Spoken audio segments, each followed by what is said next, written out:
Hello everyone, it's Jennifer, and I'm going to be putting together 3 pairs of earrings using one of the bead mixes from Kellie's Bead Boutique.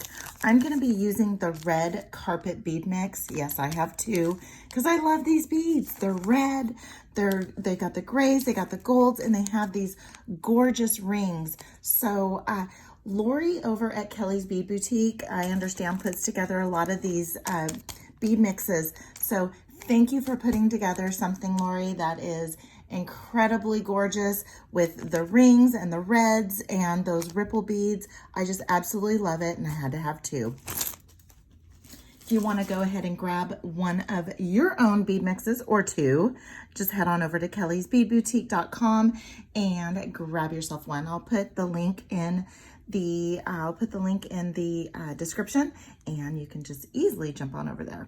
So what I'm going to be doing today is I am saving these as, because I believe Kellie said these are tiara cast and they might not be available anymore. But so that's why I'm going to rat hole these. I use these as connectors too, because I have 4, since I'm going to go ahead and stash out those and hoard these as well. I'm actually going to use this as a stash bag.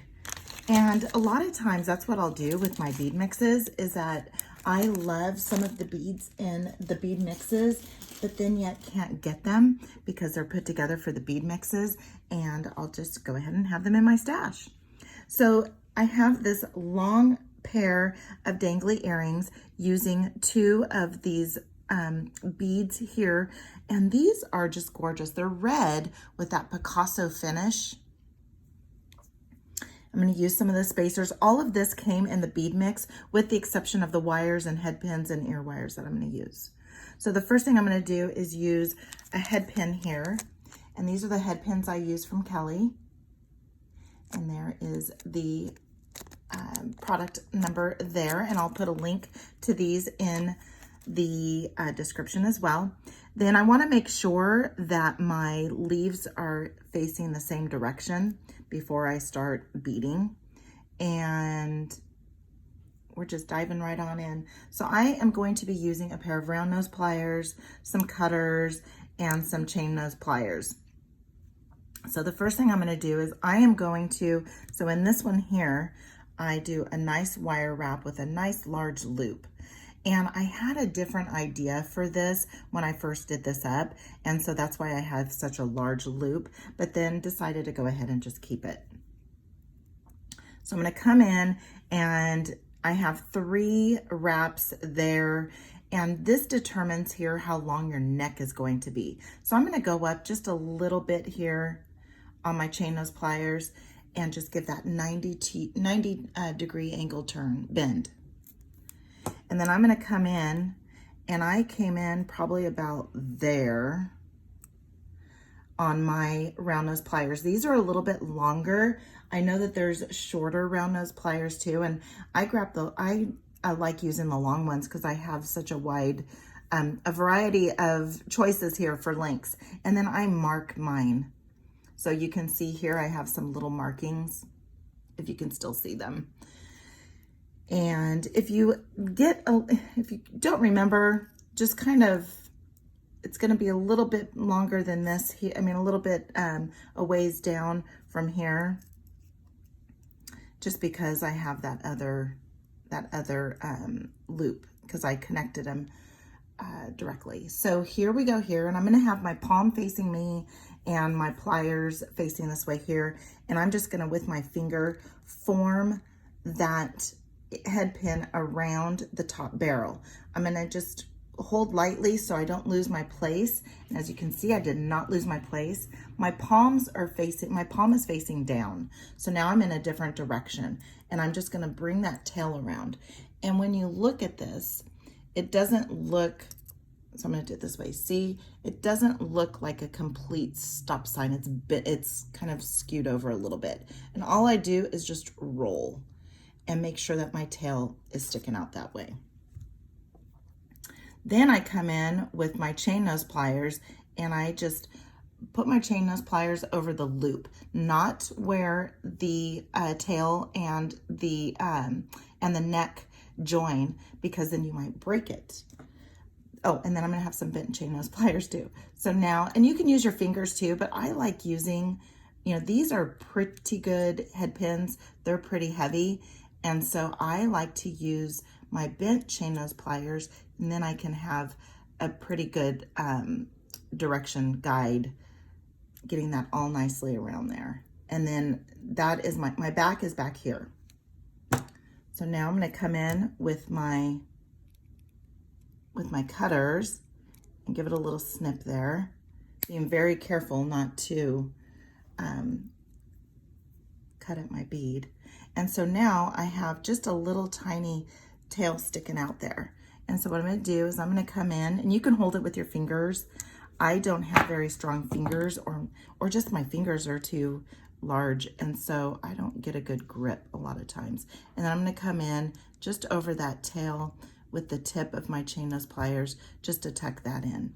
And as Kelly says, if you're not tucking it in, you're only doing 3/4 of the job. All right, so then I also have, it's probably about 4 inches or so of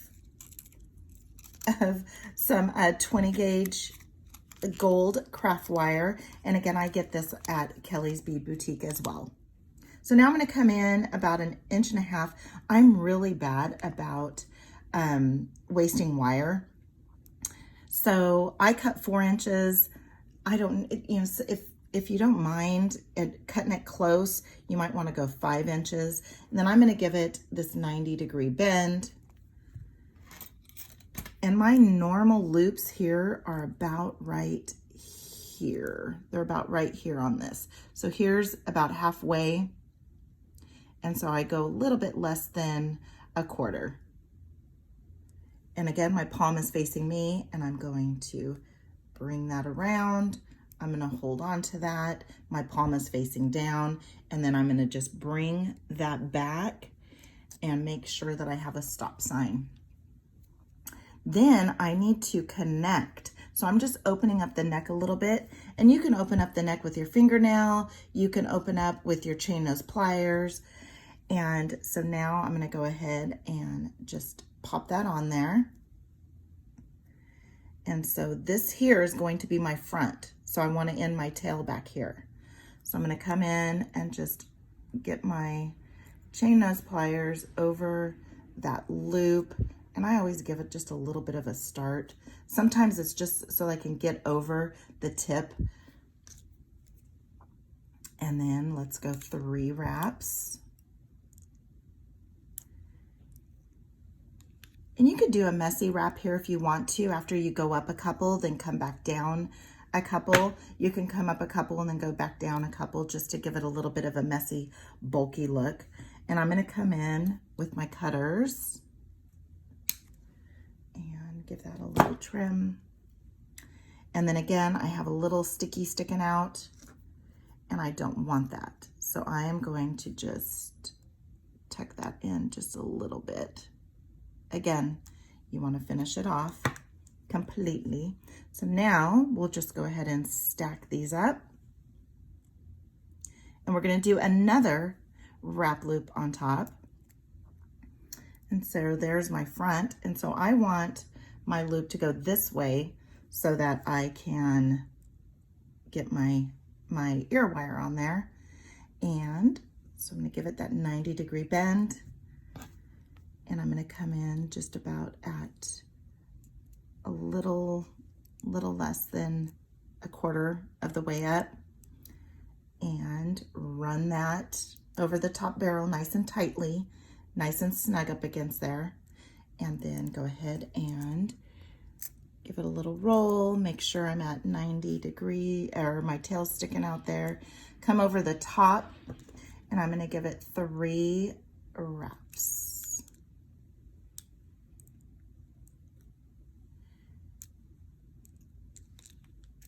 And I am holding pretty tightly on there.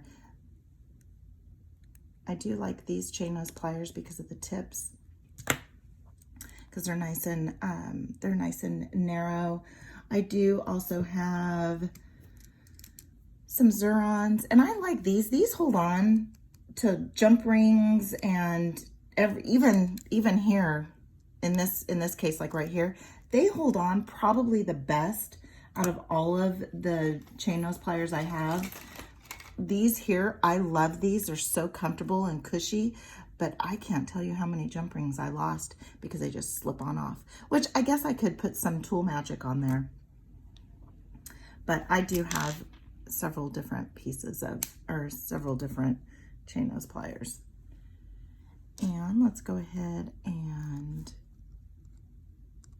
tuck that in, being very careful not to tuck too much so that you don't get that, so you don't break that gorgeous bead. Then we're going to use some ear wires here, some gold ear wires. Let's go ahead and get these on there and give it a little, I apologize for all the shadows. The natural light at this time of the year is just not there. It's raining outside, which we've been needing and wanting rain. I'm in California, in kind of northern central California. I'm in Stanislaus County. And so I'm about 90 miles south of Sacramento. So there we go there. There is the first pair. Then we're gonna also put together these here using some silver. And so I'm also using a crystal rondelle spacer, the bead, and then these gorgeous beads. Look at that gorgeous bead. And Lori, if you put these together, amazing. This is probably my favorite mix. And I think I say that about every mix. So I have some 22 gauge. So I have some 22 gauge in titanium. Okay, so we're gonna come in here and go about 2 inches. And then I'm just going to give it a squeeze over that bead. And where they cross, the long bead, the long strand I want to keep. So we're gonna have that one going straight up, because then we're gonna stack. Then this one here is what I'm gonna wrap around. So I want to give it just a little bit of a bend just to kind of help that along. Okay, so now I have this. Let's go ahead and come in here. And we're gonna do a little bit of a bulky wrap. So we're gonna go 1, and I can use my fingers on this one here. You see I'm kind of guiding. We're gonna do a little bit of a bulky wrap here. And this is 22 gauge, so it's not as, it's more soft. Make sure you just get over that one little tail, because it is easy, which I've already done. It's easy to accidentally snip that piece too. All right, so now let's go ahead and start getting them all nice and stacked here. Okay, and I need my loop to go this way. So now I'm gonna go ahead and come in, and again, we're gonna do a little bit of a messy wrap. And so I don't want a long neck. I want to make sure everything's all straight too. I don't want a very long neck. I'm going to give that bend, and I'm going to come in that same place where I always go, about right there. My palm facing me. And I have a super long tail here. I cut another piece because when I did it the first time on camera, I accidentally snipped one of those ends. It happens, right? Okay, so now, and see, it doesn't want to grab completely, but these will. There. You can never go wrong with these. All right, so now let's go ahead and give 1, 2, 3, and then let's just work our way back up. There we go. And then give it a little snip. Make sure you're only snipping that one little end. then there's my back. And so I'm going to go here. And then when I also do that, it kind of gives me a little bit of where to, I have like a little bit of a landing platform here for my pliers. And so there we go there. Then if your ball doesn't fit around there, I remember the first time I did this. Long time ago when I first started making jewelry and using Kellie's kit, is that I couldn't get it out of the ball. I was so upset, but then realized much later down the road that all I had to do was that. I know I'm not teaching anybody anything right there, but just in case you're new and in the same place I was back then. There we go with our earrings. Gorgeous. Just a different way of using these ripple beads. And again, I used some 22 gauge titanium from Kellie's Bead Boutique. Now we're going to put together our third and final pair, and it's going to be these here. And we're going to use some soft flex. So I'm going to use some champagne soft flex. This is medium size, and this is beading wire. And it's beading wire wrapped around, so it's 19 strands, and then there's a nylon coating, and it has a little bit of a color to it. I really love, Kellie does have soft flex on her website, so I will put a link to that as well. All right, so now let's cut about 6 inches or so, just so that you don't see all my struggles when I'm using a really super small piece, because I usually do use a super small piece. And then we're also going to be using the ripple bead. Then what I'm going to do is I am going to pass through the ripple bead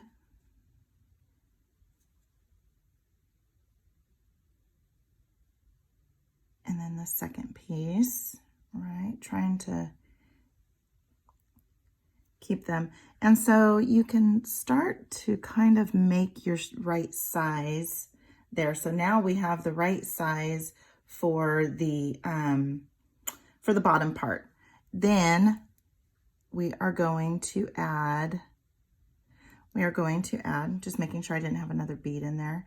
And I'm making sure because it looked like I did have another bead, and I'm going to tell you why. These 2x2 crimp tubes that we use for this, when I use the 2x2 crimp tube with the magic crimper, see the magic crimper has one well. So it has one well. What it does is at your first squish, it makes like a square with the corners pinched. Then what you do is you start going around, and then you start going around the crimp tube, and you could just go around circular, and you end up with a bead-like finish. And that's what this is right here. This right here is actually a crimp tube. Okay, so now let's go ahead and we're going to finish this off. And this is where it all kind of comes together, where also too, you just have to finagle with the sizing and the loops and stuff like that. However, though, Kellie always said, and I say it all the time, if someone is standing that close to you that they can see the minor, if it's off, then they're standing too close. So now I want to just bring one back through that crimp tube. And I just want it to come through the crimp tube. So let me just grab it this way. Let's see if you could see better this way. So I'm going to just pass it back through the crimp tube. Okay, so there we go. So now is where I want to try and get my sizing right.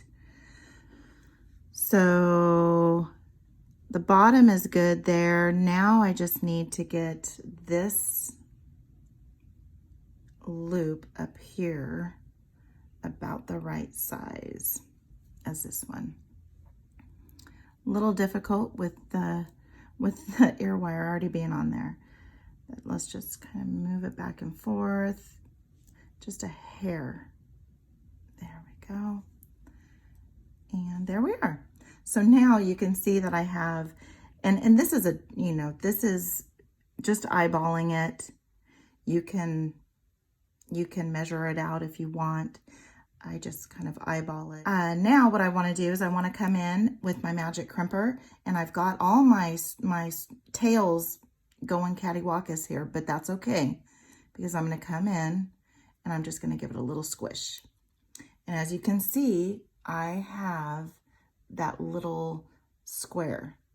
Now I'm going to come in on that side and give it another squish. Now I'm going to start going around the horn here. And I just crimp, crimp, crimp, crimp, crimp, squish, squish, squish. I make sure that I'm in that well. And what I do is I squish until the squishing doesn't squish it anymore. And then you end up with this bead-like finish. Then you don't need crimp covers, which I like crimp covers. I have nothing against crimp covers, but I do like having the option of not having to use one. Okay, so then you can move your little earring around, get your ear wire on there, and get that closed up. And now you have another pair of earrings. So here they are there. So we made 3 pairs out of the 1 bead mix. I added the wire, so I added some 20 gauge gold. I added some 22 gauge titanium, and I added some soft flex. My ear wires are here, and then the 2x2 crimp tubes and my head pins. So this is what I used to make all 3 of these. So head on over to Kellie's Bead Boutique and grab yourself, this is Red Carpet Bead Mix.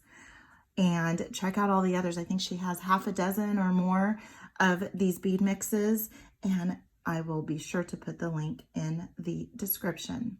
Until next time, have a good one.